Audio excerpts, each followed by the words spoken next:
Oke, bismillahirrahmanirrahim. Eee, Selamat pagi semuanya. Ini saya sesuai yang dijadwalkan oleh prodi, tugaskan untuk memberikan kuliah. Mungkin akan ada 2 sesi ya. Pertama tentang bacterial infection in tropical medicine, dan kedua tentang anaerobic bacteria. Eee, dalam, saat ini kalian kan sudah masuk ke dalam sistem tropical medicine. Sebenarnya dalam tropical medicine ini tidak melulu masalah infeksi. Tapi memang sebagian besar porsinya itu permasalahannya adalah masalah infeksi. Apa aja sih permasalahan, di tropical medicine itu ada masalah malnutrisi, intinya banyak. Kenapa ini menjadi suatu bagian tersendiri dalam, kedokteran? Karena dalam beberapa hal, di situasi negara tropis yang terletak di daerah tropis dan subtropis sebenarnya, itu ada beberapa tipe penyakit yang lebih mudah menyebar dan lebih sulit untuk diberantas gitu, dan lebih banyak didapatkan dibandingkan pada daerah lain. Sehingga ada, menjadi suatu subjek tersendiri tropical medicine. Yang menjadi bapak tropical medicine itu Manson ya, mungkin kalian tahu bukunya, Manson Tropical Medicine. Beliau tuh juga dia adalah pendiri dari London School of Hygiene and Tropical Medicine di London. Oke, dalam hal ini yang akan dibahas, pada sesi hari ini adalah, infeksi bakteri saja yang didapatkan di tropical medicine. Namun tidak semua, hanya sebagian bakteri aja yang akan kita bahas hari ini. Yang ini rencananya akan dibahas tentang Salmonella, Corynebacterium diphtheria, Mycobacterium leprae, Bacillus anthracis, Neisseria meningitidis, dan Leptospira. Kita mulai dari Salmonella.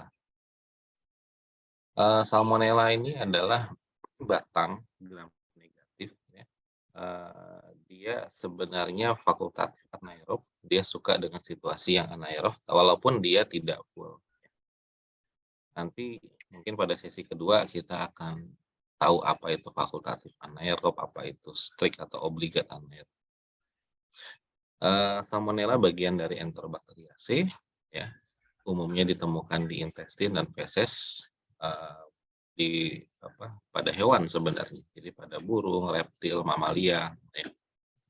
Pada manusia, Salmonella ini bukan bagian dari normal mikrobiota, sehingga apabila kita dapatkan Salmonella ya di dalam feses kita, artinya kita sudah minimal terinfeksi atau makanan kita terkontaminasi oleh, Salmonella.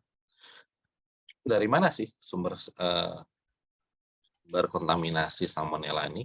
Nah, ini seringnya dari poultry atau eggs ya. Nah, atau, hal yang lain yang dapat menyebabkan kontaminasi itu adalah, misalnya lalat ya.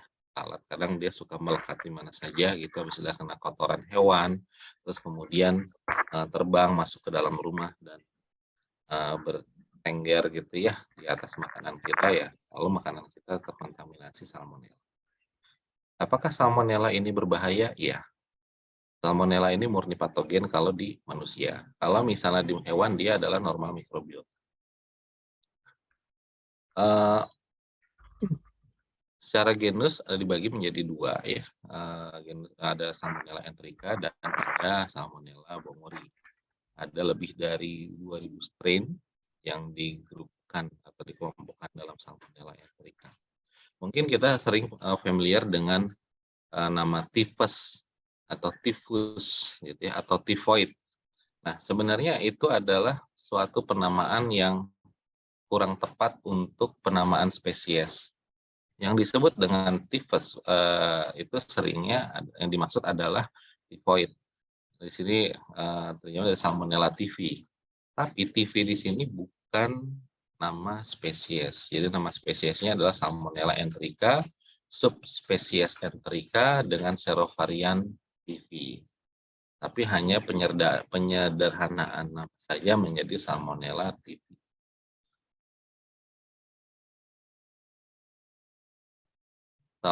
Di sini ada beberapa pathogenic member ya dari Salmonella enterica, ada Salmonella typhi penyebab typhoid fever, ada Salmonella paratyphi A, B, dan C yang menyebabkan paratyphoid fever, ada Salmonella typhimurium, ada Salmonella montevideo, dan Salmonella Wien ini menyebabkan kasus salmonellosis. Antigenic structure secara umum pada Enterobacteriaceae ada lipopolisaccarida O, ya, atau disebut dengan antigen O, dari kapsul sebagai antigen K, dan dari flagel antigen H. Kalau kita melakukan pemeriksaan Widal, nanti akan dijelaskan, itu akan selalu ada komponen O dan komponen H.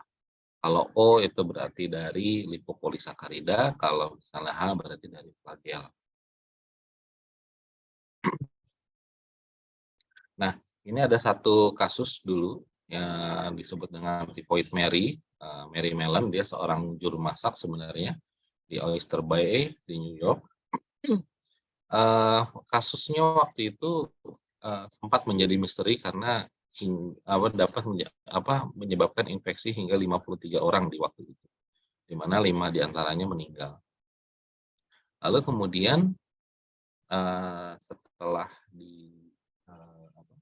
beliau di karantina, kasus itu mereda, ya, mereda. Namun di tempat karantina itu sempat merebak lagi, walaupun nggak banyak, sehingga di sini Mary Mellon sendiri dia tidak terkena atau tidak menderita typhoid fever, ya, tapi dia menyebabkan yang lain. Jadi di sini dia fungsi sebagai carrier.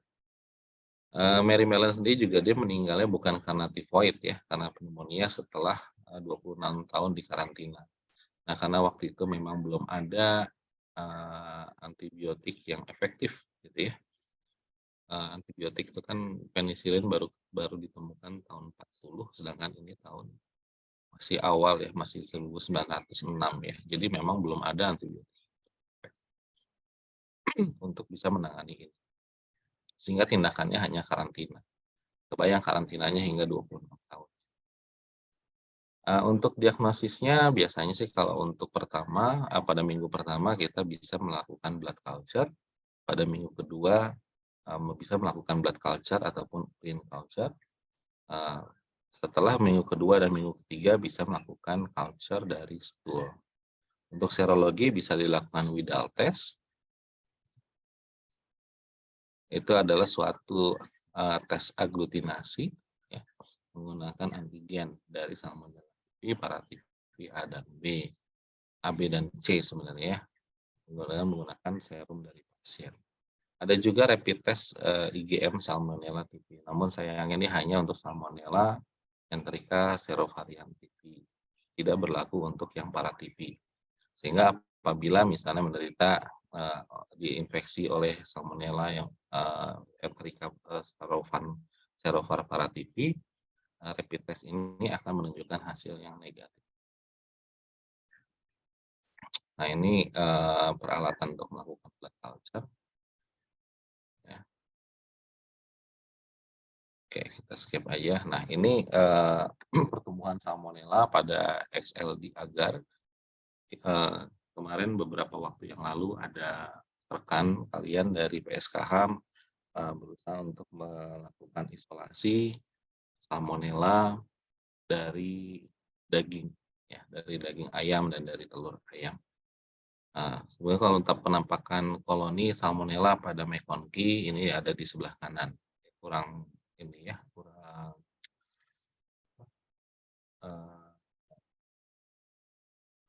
bukan signifikan ya, tapi kurang spesifik lah, gitu ya, kalau pada tampilan pada McConkey. Nah, untuk pada XLD dia lebih jelas. Nah, identifikasinya biasanya kalau untuk Salmonella kita mengandalkan pemeriksaan biochemical ditambah dengan serological. Untuk stool biasanya nanti akan dipelitit pada agar media, bisa pada bismuth sulfite atau SS agar, ya, Salmonella shigella agar atau McConkey. Untuk blood specimen masuk dalam baktek sistem. Koloni yang muncul atau koloni yang tumbuh yang dicurigai akan dianalisis lebih lanjut ya dengan menggunakan tes air agar atau menggunakan lisin air agar. Umumnya karakternya adalah indol negatif, urea negatif, dan ada produksi H2S di culture. Lalu secara serologi akan mengkonfirmasi adanya antigen A dan O dan H. Nah, ini contoh slide agglutination test ya untuk Salmonella. Untuk Widal ini digagaskan oleh Pak Widal.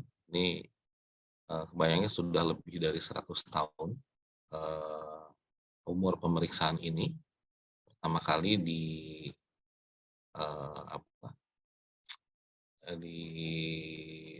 develop oleh Pak George Widal ini untuk mendiagnosis typhoid fever berdasarkan fakta bahwa ternyata pada darah pasien yang terinfeksi ini mengandung antibodi dari Salmonella, sehingga bisa menjadi apabila terjadi reaksi antigen antibodi akan terjadi suatu reaksi agglutinasi atau terbentuknya clumping. Oke, kita skip aja. Nah, Widal test, misalnya tesnya O untuk somatic antigen, H untuk flagel, kalau V itu virulence, tapi jarang dikerjakan. Ya, umumnya O dan H saja. Oke, kita skip saja. Oh, ini yang penting adalah pada Widal test itu akan dilakukan dilusi, sehingga akan terlihat nanti titernya. Pada pengenceran berapa sih dia masih positif?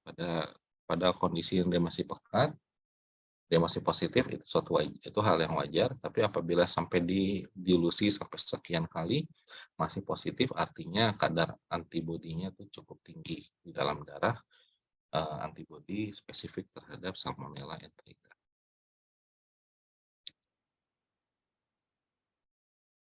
Oke, kita skip saja. Nah,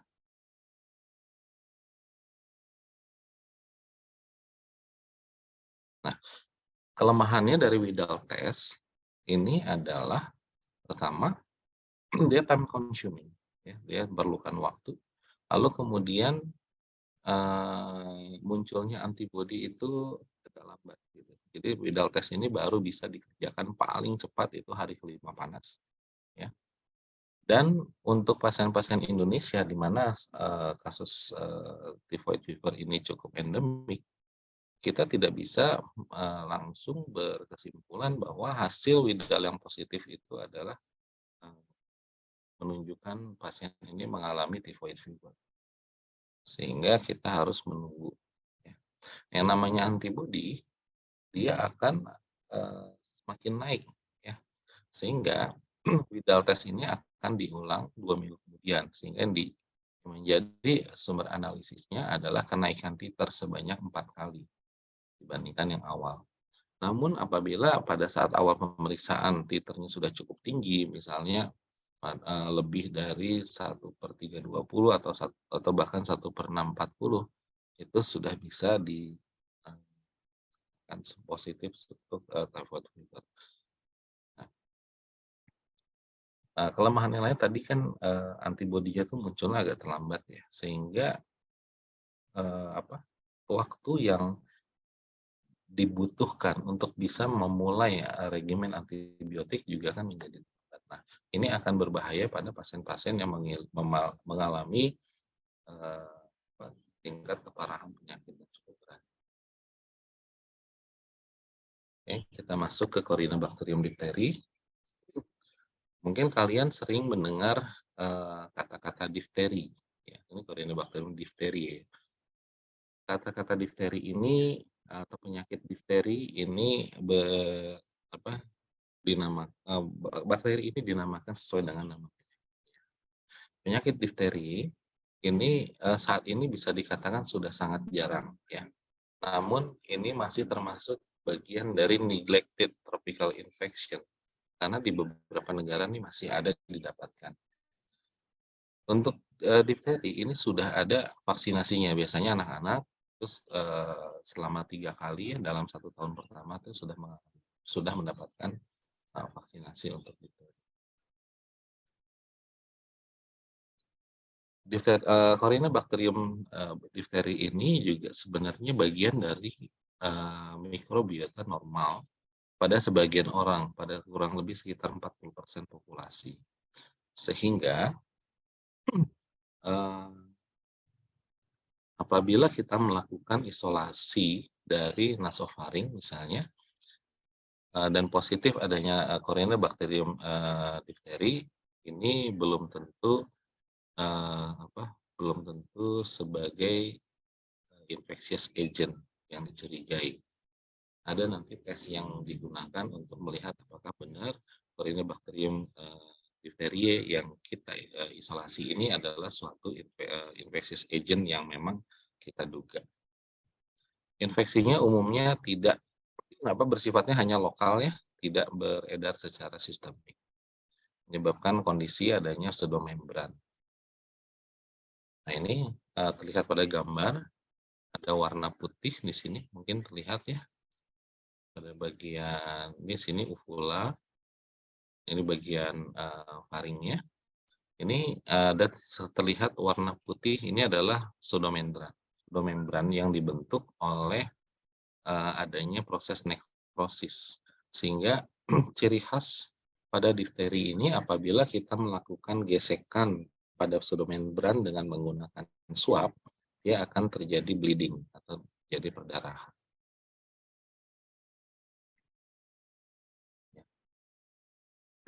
Selain itu juga bisa mengalami adanya konjungtivitis, adanya bullneck seperti ini, kemudian adanya severe myocarditis, tapi ini bukan karena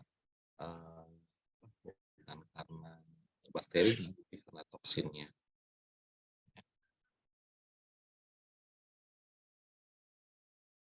Nah, pada anak ini kenapa bisa mengalami tingkat keparahan ini? Karena dia mengalami kontraindikasi terhadap semua vaksin, sehingga dia tidak mendapatkan. Untuk identifikasi Corynebacterium diphtheriae, pertumbuhannya kita bisa menggunakan Loeffler medium, ya, seperti itu, atau kita bisa menggunakan medium tellurid. Pada medium tellurid akan terlihat koloni berwarna hitam. Salah satu kekhasan dari Corynebacterium diphtheriae adanya metachromatic granul pada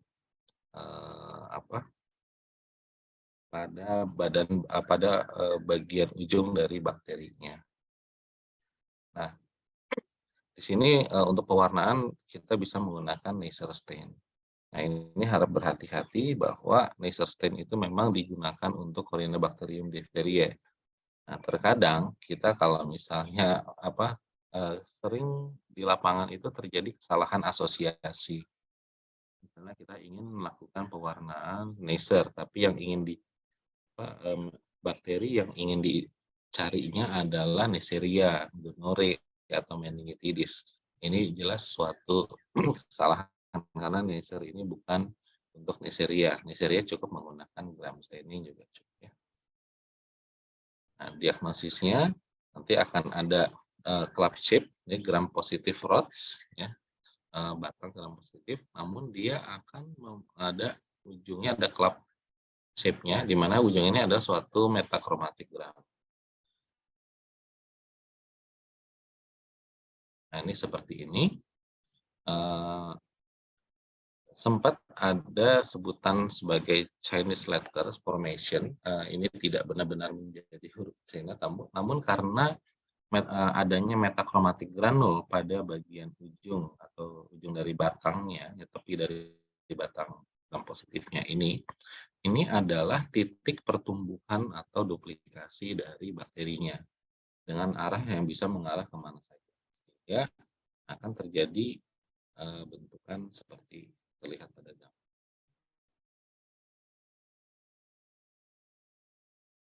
Oke, ini menggunakan pewarnaan laser lebih terlihat jelas metachromatic granulnya ya.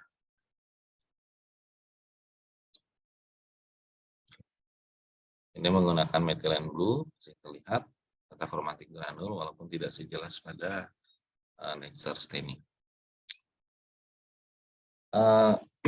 Corynebacterium diphtheria terkadang kita agak kesulitan untuk membedakan dengan diphtheroid. yang bisa disebabkan oleh Corynebacterium yang lain ataupun Propionibacteria. Nah, ini adalah loeffler medium, ya. Nah, ini pertumbuhan Corynebacterium diphtheria pada agar telorit. Kelihatan black colony, dijelaskan. Nah, ini bagaimana cara kita membedakan Corynebacterium spesies ya antara Corynebacterium diphtheri, Corynebacterium pseudodiphtericum, dan Corynebacterium cerosis. Ya, jadi pada selular morfologi mungkin hampir mirip, namun pada Pseudodiphtericum dia tidak ada granul. Ya. Terus kemudian pada pemeriksaan biochemical hanya Corynebacterium diphtheri saja yang menunjukkan adanya hemolisis. Toksin bisa didapatkan, bisa tidak pada Corynebacterium diphtheri.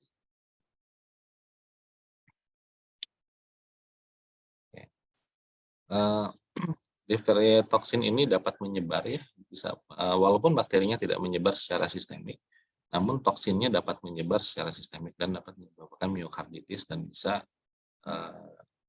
terjadi kondisi yang fatal.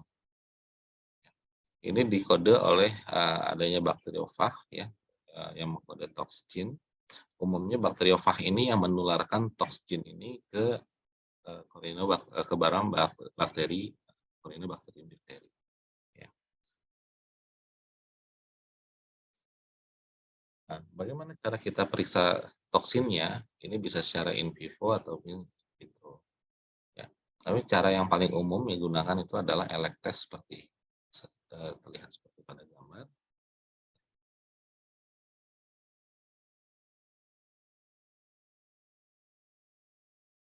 Bisa terlihat pada gambar.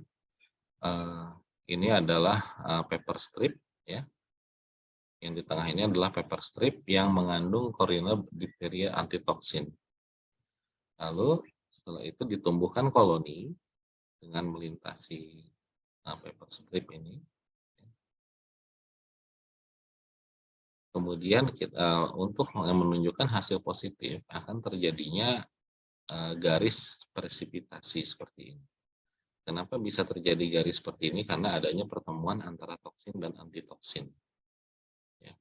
Untuk yang tidak memiliki toksin, dia tidak akan membentuk garis presipitasi seperti ini. Jadi kalau pada gambar sebelah kanan, ini garis, ini koloni nomor 1 dan koloni nomor 4 yang menunjukkan hasil positif, artinya dia mengandung toksin. Untuk tesnya disebut dengan elek test. Selain itu juga bisa dilakukan tes imunitasnya dengan menggunakan skin test ya, untuk menilai apakah kita sebenarnya masih kebal terhadap difteri atau tidak. Tapi ini jarang dikerjakan. Nah, ini skin lesion walaupun jarang, namun bisa menimbulkan skin lesion seperti ini. Ini contohnya gambar adanya lesi pada kaki. Sekarang kita berlanjut ke Mycobacterium leprae. Pak Ganjar mungkin nanti waktunya tolong diingatkan ya Pak Ganjar.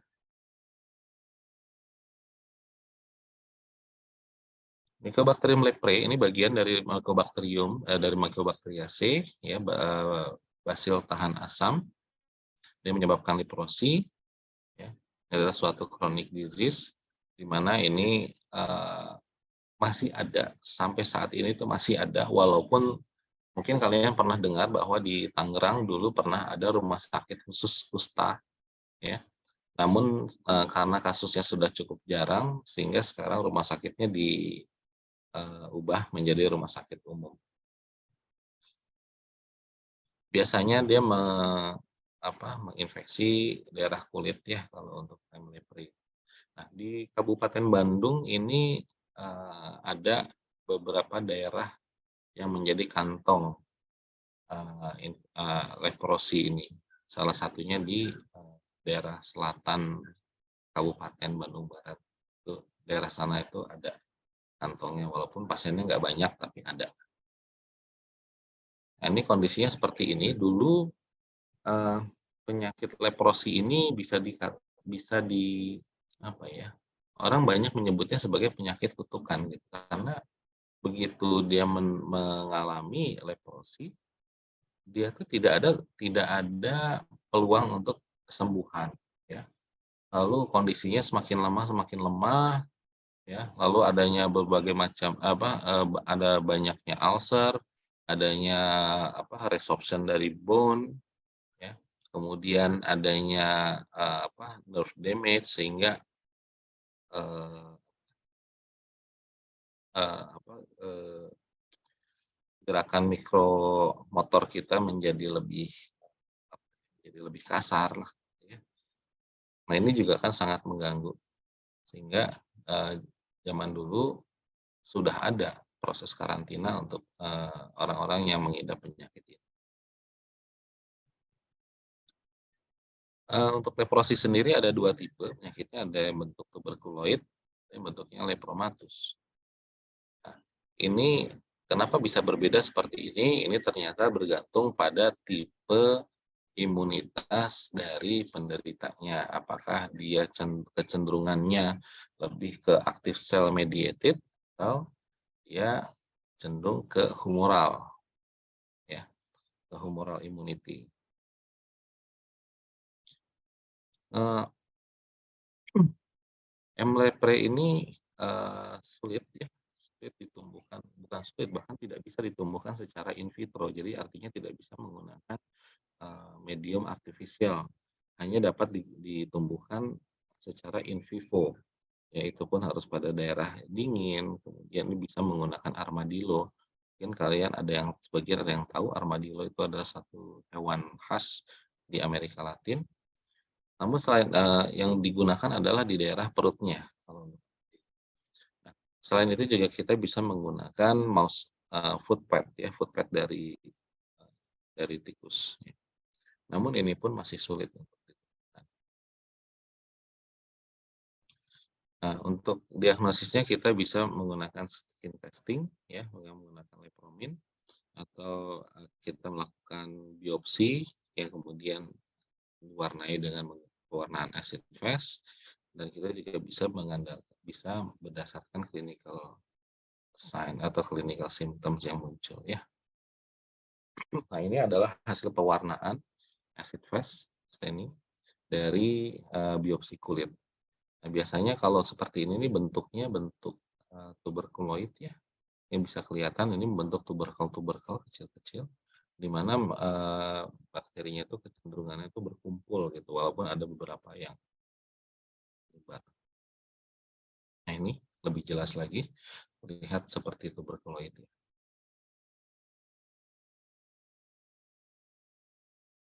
Oke. Kita bisa melakukan, deteksi dari acid fast bacilli ini dari nasal discharge ya, bisa melakukan scraping dari nasal mucosa, atau kita melakukan slit skin smear ya. Slit skin ini, kita menggunakan seperti punch, lalu kita, lakukan biopsi di sana. Nah, ini bakterial indeksnya. Jadi kalau misalnya pada, Mycobacterium tuberculosis atau penyakit tuberkulosis itu sampai positif 3, kalau pada leprosis sampai positif 6. Untuk treatment sudah ada ya redefine menjadi multibacillary atau paucibacillary. Nanti bisa dibaca sendiri untuk masalah guideline-nya untuk, treatment-nya. Rasanya nanti untuk di tutorial ada yang kasus, untuk yang leprosi. Jadi nanti kalian bisa baca lagi.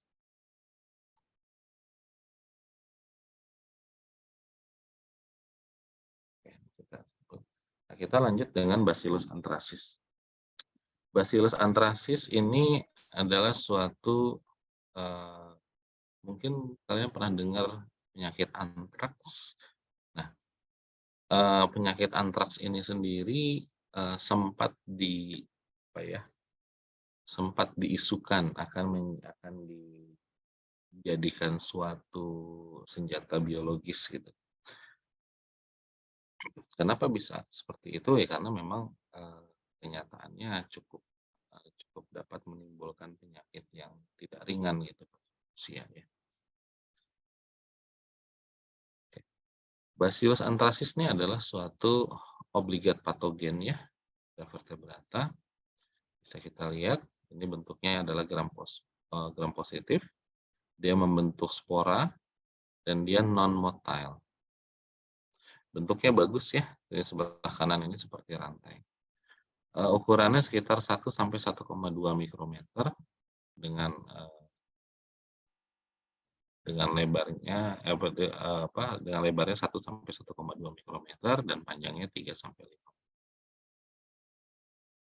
Bakteri ini dapat dikultur ya dalam nutrien medium biasa dalam kondisi aerobik maupun anaerobik. Nah, ini umumnya antraks itu berupa penyakit kulit ya, manifestasinya bisa kita lihat adanya vesicle development, ada bentukan vesicle, terus kemudian mungkin dapat membentukkan scar.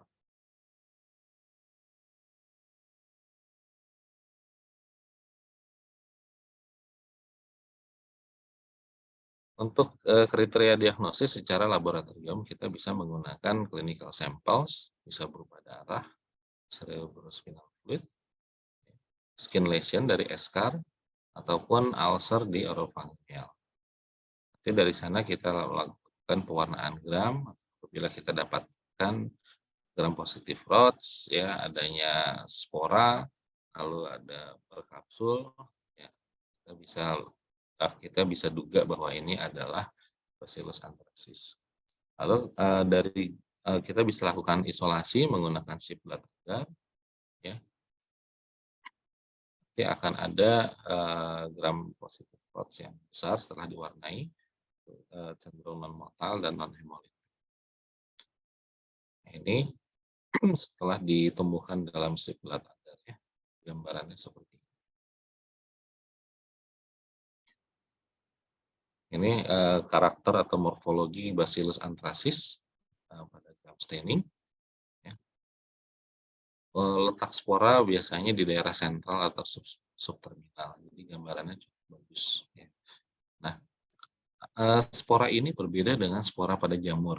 Kalau spora pada bakteri itu adalah spora yang berfungsi untuk melindungi materi genetik. Kenapa dia harus melindungi materi genetik? Ini adalah untuk bersiap-siap untuk menghadapi kondisi yang tidak kondusif. Apabila kondisinya tidak kondusif, spora akan dilepaskan dan bakterinya akan mati. Namun spora ini akan tetap hidup, ya, hidup dalam arti dia tidak mati. Begitu nanti kondisi lingkungannya dia kembali menjadi kondusif, dia akan berkembang kembali menjadi bakteri yang utuh dan kemudian kembali berkembang biak. Nah, spora ini cenderung untuk sulit dibunuh karena spora ini tidak mati dengan pemanasan hingga 100 derajat. Spora ini baru bisa dieliminasi dengan menggunakan pemanasan hingga di atas 120 derajat. Kalau di laboratorium kita menggunakan autoclave, itu bisa mati. Tapi kalau misalnya kita masak air gitu ya, airnya misalnya terkontaminasi gitu ya dengan Bacillus anthracis gitu. Lalu kemudian kita masak itu airnya, walaupun sampai setengah jam juga dia tidak. Lalu kemudian ini adalah karakteristik koloninya ya dari Bacillus anthracis setelah diinkubasi pada sip blood agar. Jadi gambarnya seperti ini. Ya, koloninya. Warnanya grey white. Ya. Lalu kemudian sering ada seperti apa ya, gambaran protrusi dari koloninya itu ke arah luar. Jadi gambaran itu seperti ada duri-duri ke arah luar gitu, seperti medusa head.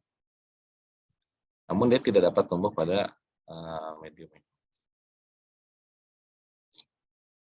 Oke. Bagaimana caranya kita melakukan identifikasi, ya minimal menegakkan secara laboratoris. Kita bisa melakukan gram staining secara langsung, ya. Lalu kemudian isolasi diisi blood agar, lalu diidentifikasi koloni morfologinya, dinilai motility-nya, lalu dilihat ada sporanya. Soalnya bisa nanti pewarnaannya bisa menggunakan gram staining ataupun malah sitrin.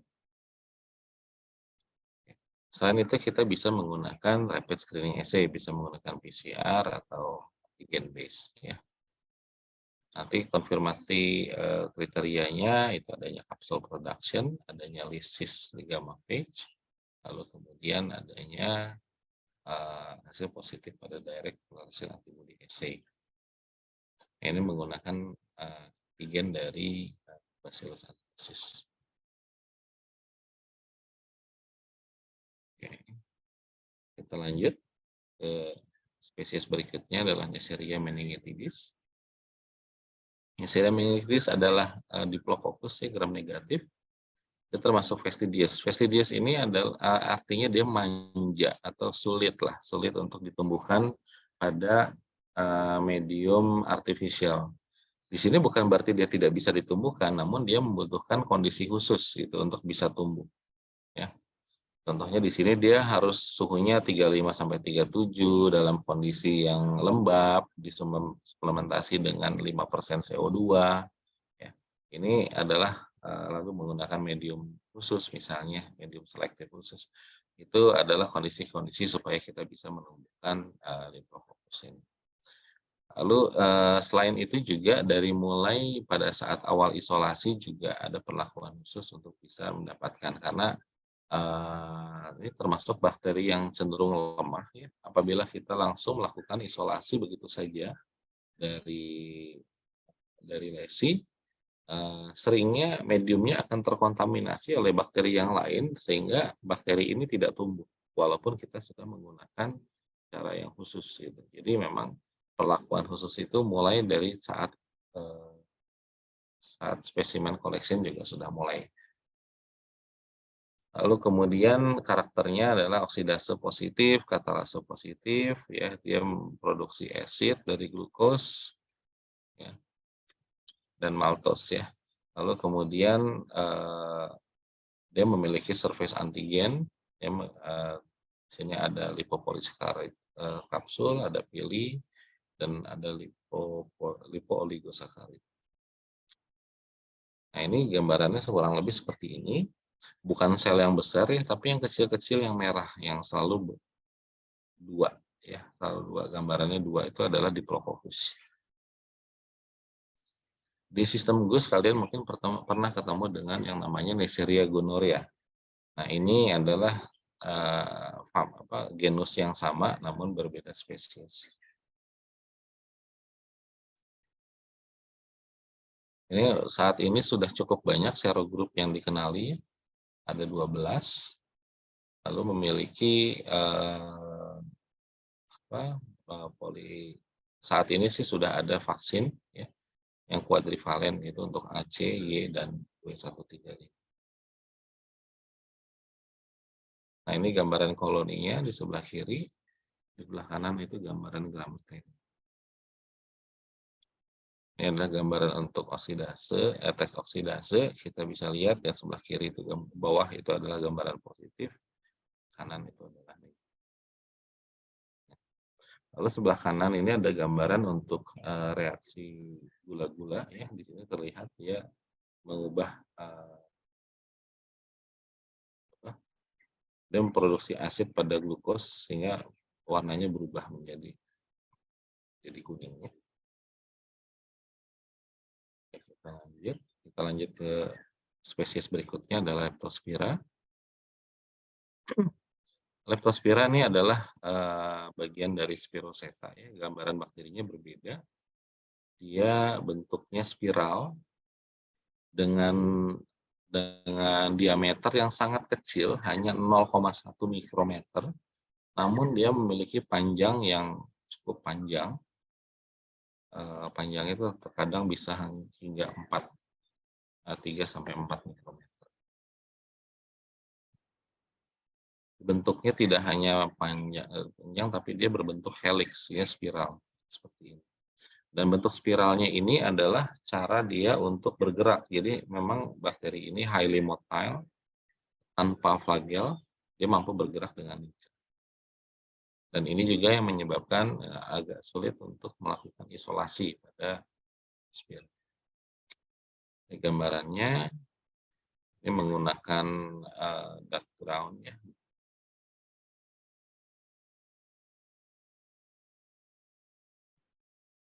Oke. Ini menggunakan silver staining ya, pada silver staining seperti ini. Nah, ini kalau ini temannya Leptospira, Treponema pallidum, mungkin kalian pernah dengar juga di sistem GUS, ini penyebab sifilis. Oke, ini temannya lagi, Borrelia. Oke. Untuk Leptospira saat ini di Indonesia termasuk jarang kejadian. Nah, ini sering didapatkan pada daerah-daerah banjir. Sebenarnya bukan karena masalah banjirnya, namun karena di daerah kita itu banyak apa ya?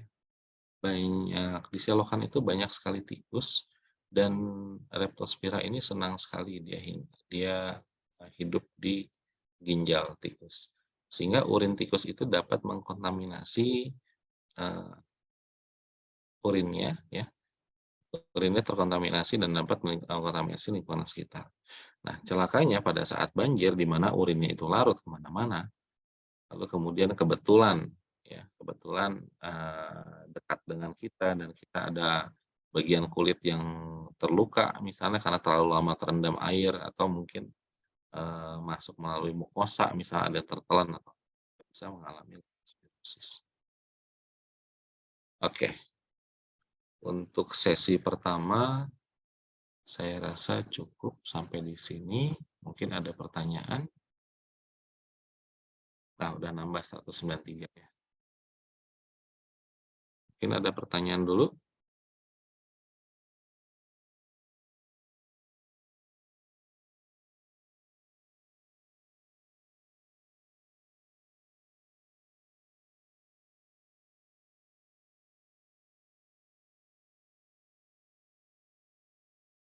Dok, maaf dok, saya izin untuk bertanya dok. Mangga Aliza. Ya baik dok, sebelumnya perkenalkan nama saya Aliza Rohana Putri, NPM 3. Jadi dok, saya mau bertanya, untuk tadi di bagian dari Bacillus anthracis itu kan disebutkan ya dok, bahwa bakteri tersebut itu nggak bisa tumbuh di McConkie agar. Nah itu kenapa ya dok, untuk dari B. anthracis ini nggak bisa tumbuh di McConkie agar, tapi dia itu bisa tumbuhnya itu di sheepblood agar.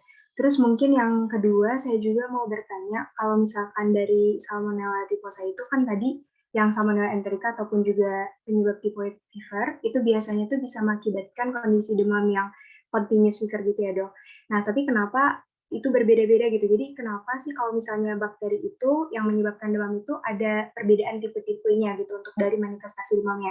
Ada dia yang continuous atau misalnya ada yang remittent atau berbeda juga gitu misalnya dengan kayak virus Dengue virus yang bifasik. Nah, itu alasan dari penyebab berbedanya pattern pada fever ataupun juga demam itu karena apa ya dok? Terima kasih. Oke, satu-satu ya. Pertama masalah medium. Kalau kalian perhatikan sheepblood agar maupun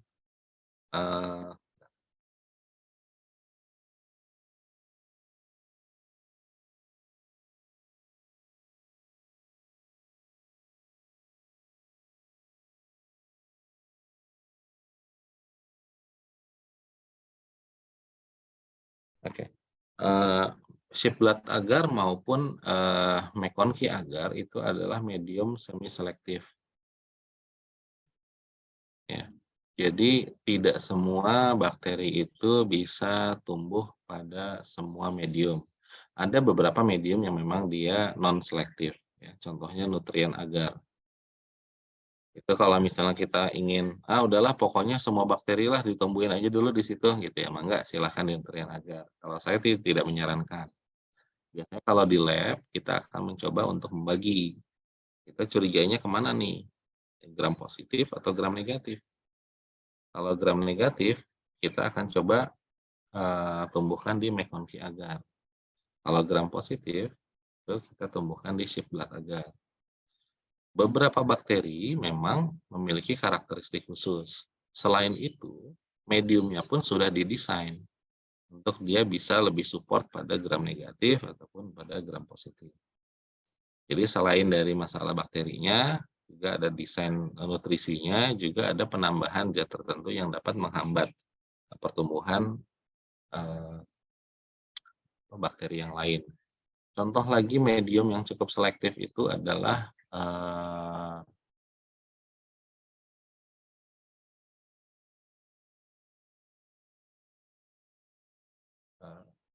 MSA ya, MSA. Jadi ada salah satu medium itu untuk menumbuhkan Staphylococcus,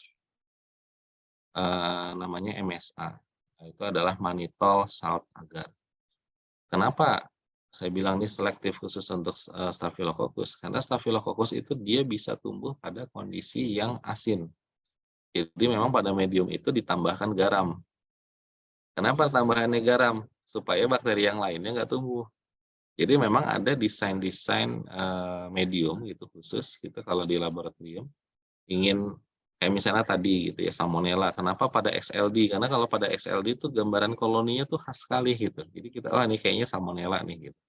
Tapi kalau misalnya kita tumbuhkannya pada pada McConkey nggak jelas gitu warnanya kan bening aja gitu ya koloninya gitu. Nah, jadi hal-hal seperti itu tuh terkadang kita apa ya kalau di laboratorium itu menjadi alat bantu untuk menegakkan diagnosis.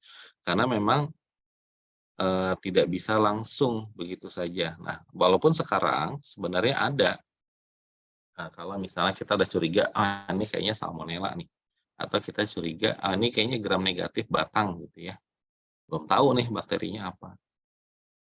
Kita tumbuhkan aja, ada namanya Vitek. Nah, Vitek, pada Vitek itu di kultur juga, tapi dengan sistem kultur yang berbeda, dan udah ada reaksi gula-gulanya di sana. Lalu setelah ada hasil itu akan biasa kalau ada reaksi gula-gula, ada reaksi biokimia itu kan kita konfirmasi dengan berbagai macam reaksi biokimia, baru kita bisa menentukan ini spesiesnya apa. Ya. Nah, itu seperti itu. Jadi memang kalau dulu satu-satu pakai medium A, pakai medium B, pakai medium C. Kalau sekarang sih lebih ini. Yang saya tampilkan tadi itu medium-medium yang masih cukup khas untuk digunakan. Untuk bisa digunakan untuk mendeteksi misalnya ingin isolasi salmonella, terus siapin aja XLD lebih mudah dibandingkan menggunakan SS agar gitu misalnya. Gitu. Jadi terkadang kan kita untuk isolasi juga di lapangan gitu ya. Kalau pakai Vitek itu mahal. Vitek itu hanya digunakan untuk pelayanan untuk pasien-pasien yang dirawat di rumah sakit sebenarnya. Tapi kalau untuk di tingkat pertama hampir nggak ada. Ya, hampir nggak ada tuh pemeriksaan itu. Ya itu. Sehingga memang kelihatannya satu dari sisi gramnya, lalu kedua dari sisi medianya, dari sisi bakterinya juga memang dia tidak memungkinkan untuk tumbuh pada ada ingredient yang muncul yang ada terdapat di McConkey agar. Ya, itu. Lalu kemudian untuk pertanyaan kedua, kenapa bakteri bisa menyebabkan demamnya polanya beda-beda? Satu, bakteri juga ya, memiliki memiliki waktu atau coupling time yang berbeda-beda. Waktu pertumbuhan yang berbeda-beda. Kemudian yang kedua, bakteri juga memiliki faktor virulensi yang berbeda-beda. Setiap bakteri juga memiliki sifat imunogenik yang berbeda-beda. Sehingga beberapa bakteri itu memiliki pola-pola demam yang khas.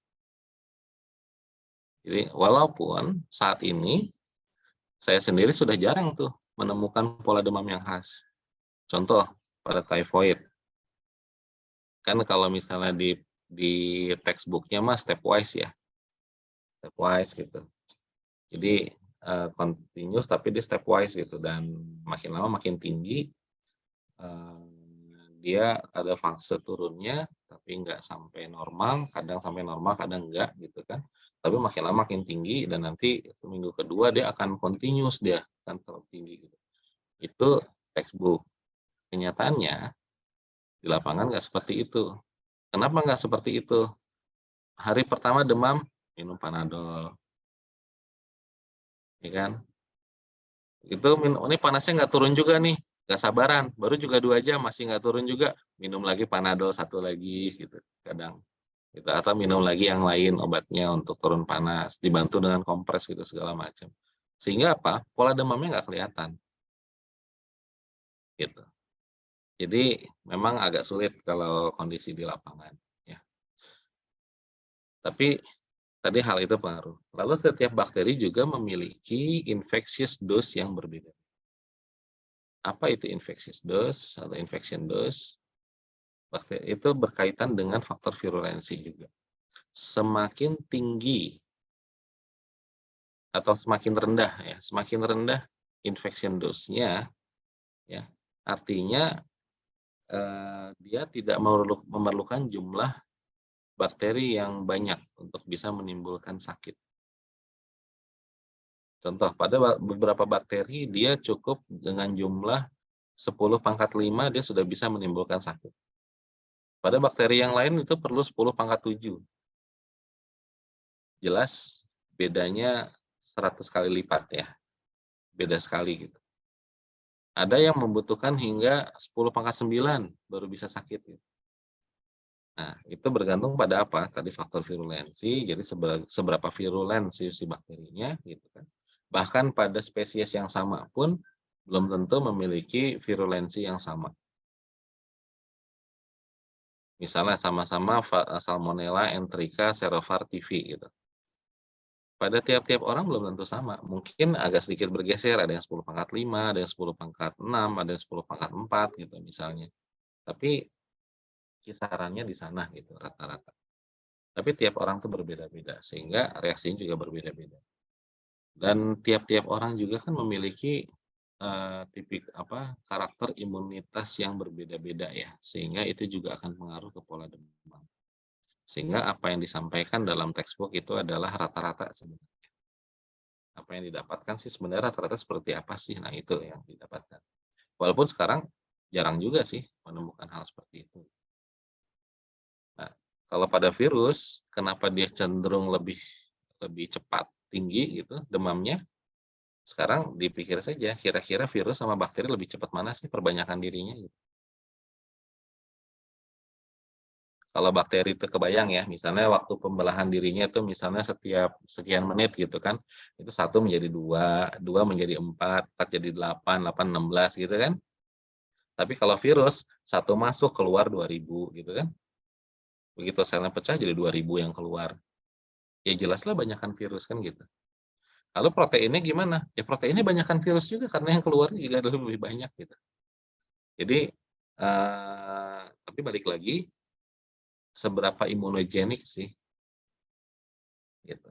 Kalau kan ada virus-virus tertentu yang dia nggak imunogenik, justru bahkan dia menekan sistem imun, contohnya Epstein-Barr, HIV, itu kan dia menekan sistem imun, ya. Atau ada virus-virus yang memang dia bisa menghindar sistem imun, dan dia menyebabkan penyakit, contohnya apa? Herpes virus, gitu, salah satunya gitu ya. Itu bisa bisa bisa seperti itu. Sehingga walaupun nggak semua herpes virus ya, pada beberapa itu bisa atau gini deh, apa HPV lah, human papilloma virus. Emang ada gitu yang terinfeksi HPV demam?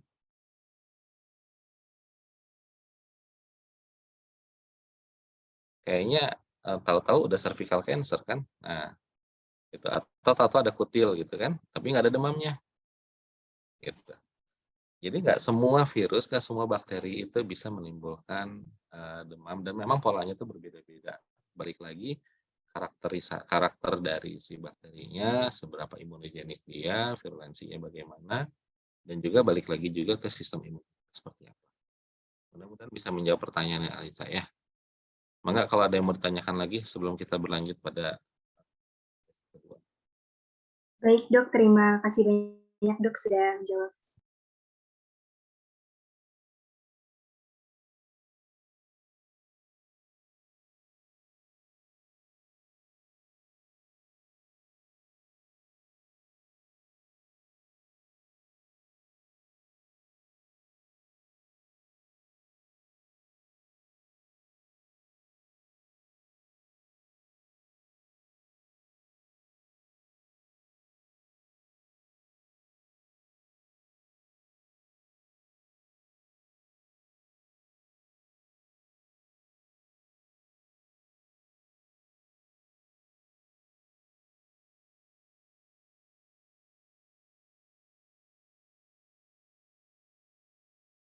Ada lagi pertanyaan?